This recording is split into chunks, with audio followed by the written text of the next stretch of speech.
Olá, meus amores, tudo bem com vocês? Estou aqui para gravar mais um conteúdo e o pedido de hoje foi de um amigo meu que solicitou que eu falasse sobre os nossos animais de estimação. Desses 200 mil anos de vida aproximadamente, tá? Que a gente tem aqui na Terra, é impossível a gente conceber a presença do homem sem a presença dos animais. Desde o período mais primitivo da história humana, os animais estiveram lá desenvolvendo um papel importantíssimo para o desenvolvimento do nosso planeta e para o desenvolvimento do homem também. Conta-nos a história que um animal que era vegetariano, né, começou a alimentar-se das carcaças dos animais que o homem matava e deixou de ser vegetariano e tornou-se assim um animal onírico, né, que se alimentava tanto de forma vegetariana quanto de forma carnívora. E aí, com o passar do tempo, o primeiro animal a ser domesticado pelo homem foi o lobo. E aí, por isso que essa nossa paixão pelos cães ainda hoje permanece muito forte. Além disso, logo depois veio então os egípcios e dominaram os gatos. E fizeram desses animais gatos de caça, como também gatos de guarda. E esses dois animais, né, que são hoje em dia super próximos, tá, do ser humano, fizeram também com que a gente tivesse a oportunidade também de nos apegarmos a outras raças, a outras espécies de animais. Dentro desse processo todo de desenvolvimento, tanto humano quanto animal, no capítulo 4, na questão 62, é uma coisa interessante que, do mesmo jeito que o homem evolui espiritualmente, por que não acreditarmos que os animais também o seriam capazes de fazê-lo?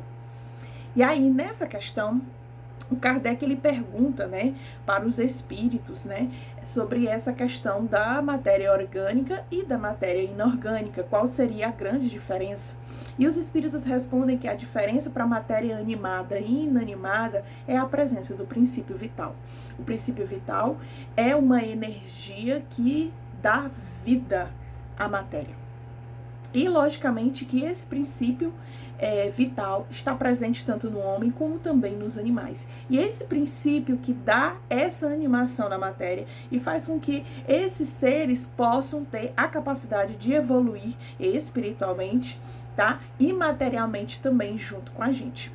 Ainda nessa questão, existe um livro de Ernesto Bozano, que foi um dos precursores dos estudos com os animais, tá? No livro Os Animais Têm Alma, ele faz exatamente essa questão, ele traz à tona esse questionamento sobre a espiritualidade dos animais e se eles podem sobreviver, né, após o desencarne físico.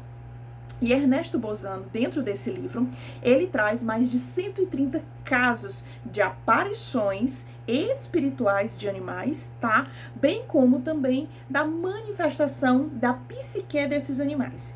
E aí você imagina uma época, né, Ernesto Bozano, trazer conhecimentos em um tempo muito mais remoto do que o que nós estamos passando aqui, sendo que ainda hoje nós ainda temos uma consciência bastante pequena em relação à presença desses animais aqui juntamente conosco no nosso planeta, tá? Mas já naquela época já tínhamos pesquisadores que entendiam, visionários, né, que entendiam que a presença dos animais era muito mais do que uma questão de alimentação ou uma questão de conveniência para o homem, tá?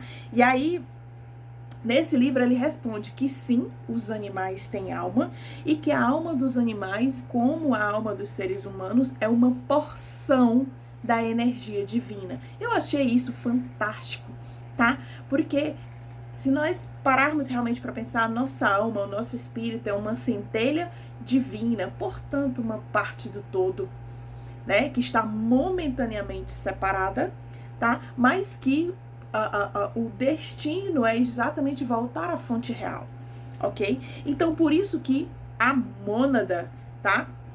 Que é essa centelha divina, a mônada, ela parte né, dessa porção de Deus, transforma-se nessa porção, tá? E aí, então, tanto nós, humanos, quanto os animais, a gente passa por processos evolutivos dentro dos reinos que existem. Então, a gente primeiro nasce no reino astral, depois a gente passa para o reino mineral, depois para o vegetal, depois para o animal, depois para o hominal e, por último, para o reino angelical. Então, os animais, eles vêm se desenvolvendo ao longo desse processo também.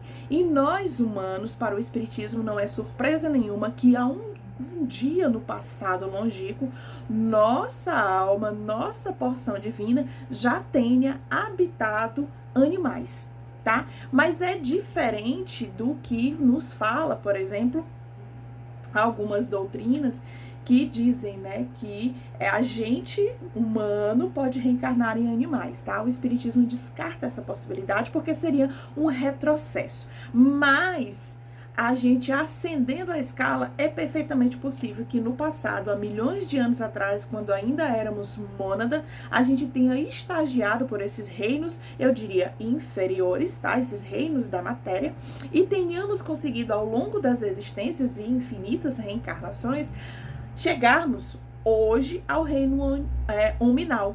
Mas os animais ainda estão dentro das experiências reencarnatórias necessárias dentro do reino animal. Entendeu essa parte? Perfeito. Seguindo mais adiante, tá? A psique dos animais, ela sobrevive à morte, ok? Tá? Ernesto Bozano, nos seus estudos, identificou isso de forma muito clara, ok? E tanto prova disso que ele utilizou diversos conhecimentos, inclusive também as questões mediúnicas, os médios videntes e clarividentes, e a capacidade da aparição desses animais, sejam eles de forma natural ou sejam eles de forma evocada. Tá? Então, daí a gente percebe que sim, nossos animais sobrevivem à morte do corpo, eles são capazes, inclusive, tá, de manifestar-se, ok? Não de manifestar-se, assim, realmente como se fossem incorporados, não. Mas eles têm, sim, a capacidade de os médios videntes e clarividentes perceberem a presença desses animais, seja nas sessões, seja em algum ambiente, tá? E também a capacidade que eles têm, tá? Comprovando mais ainda sobre essa questão da sobrevivência, sobre a questão deles aparecerem também nos sonhos. E aí você pode até me perguntar, mas Neuza, aparecer nos sonhos ou seria mais uma questão do nosso subconsciente, tá? E aí dentro desses estudos de Bozano, ele fala que existem determinadas características que são inconfundíveis a respeito da presença desses animais em relação aos nossos sonhos. Então, essa aparição deles, né, pós-mortem, é um dos fatos que mais garante que existe sim a sobrevivência da mente, da consciência daquele animal fora do plano físico, tá? E aí, nós vemos a questão dos animais selvagens. Eles são diferentes dos animais domesticados? Sim, em sua constituição, tanto física quanto psíquica, esses animais, eles têm diferença. Os animais selvagens, eles estão no estágio que eles precisam desenvolver as duas maiores habilidades necessárias, que é a questão da inteligência e a questão do instinto. Quando esses animais são domesticados, eles começam então a perder um pouco mais dessa questão selvagem, né, do instinto, e eles começam a desenvolver mais essa questão emocional. E em contrapartida, eles também despertam essa parte emocional na gente de uma forma muito gloriosa, de uma forma muito salutar, de uma forma muito bonita, muito pura. Por isso que eles são considerados nossos companheiros de viagem, porque além de servirem, tá, as questões evolutivas juntamente com a gente, tá, do ponto de vista da questão alimentícia também, mas o maior papel desses animais, o ser humano ainda não descobriu por completo. Nós ainda estamos estagiando nesses processos de entendimento, tá? Muitas pessoas, elas veem os animais como se fossem seres à parte, que eles não sentissem, que eles não tivessem sentimentos, que eles não sentem dor, que eles não sentem fome nem sede, mas nós já estamos vendo esse despertar. Tanto prova é que mais ou menos de 20 anos para cá, é que nós estamos desenvolvendo essa conscientização a respeito dos maus tratos aos animais. Porque até então, antigamente, ninguém se portava com um cavalo que era chicoteado numa carroça. Hoje, né, principalmente no Brasil, depois que teve o caso escandaloso a respeito, né, de uma notícia que apareceu, eu não me recordo o ano, tá? Mas vocês vão lembrar de uma enfermeira que espancou uma Yorkshire na frente da filha de 2 anos. Esse foi o primeiro caso que chocou o Brasil, de verdade, tá? E que nos começou a despertar para essa questão da importância dos animais, do quanto a gente precisa tratá-los bem.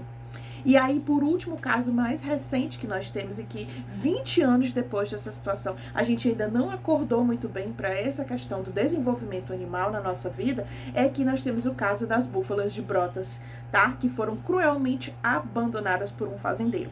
Então, nesse processo, e aí você pode me perguntar qual karma esses animais teriam para passar por esse tipo de situação. Por mais que os animais não tenham karma, tá? Porque eles não têm livre-arbítrio, mas todas essas situações, eles passam por aprendizado, tá?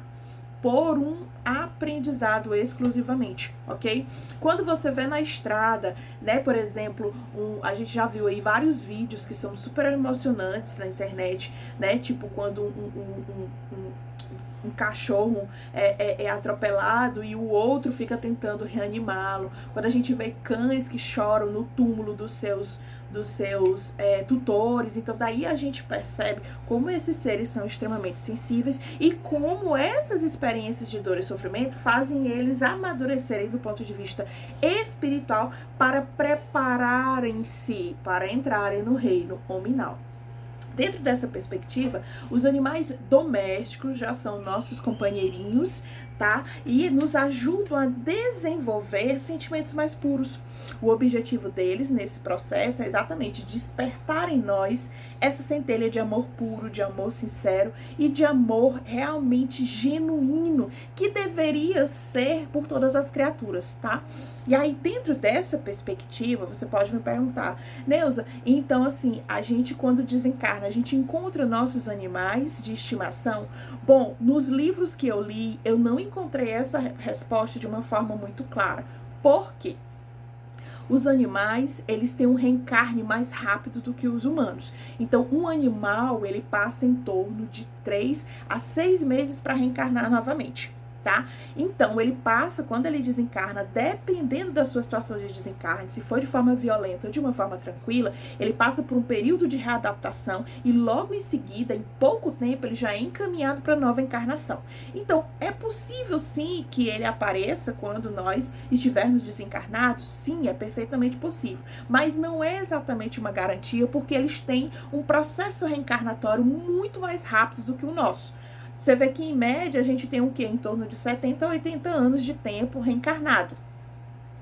Os animais não passam tanto tempo assim reencarnados, né? Exceto os jacarés, que os jacarés, né, estão aqui desde a pré-história e eles vivem durante anos. Elefantes também, tá? Mas a maioria dos animais tem um processo reencarnatório muito curto.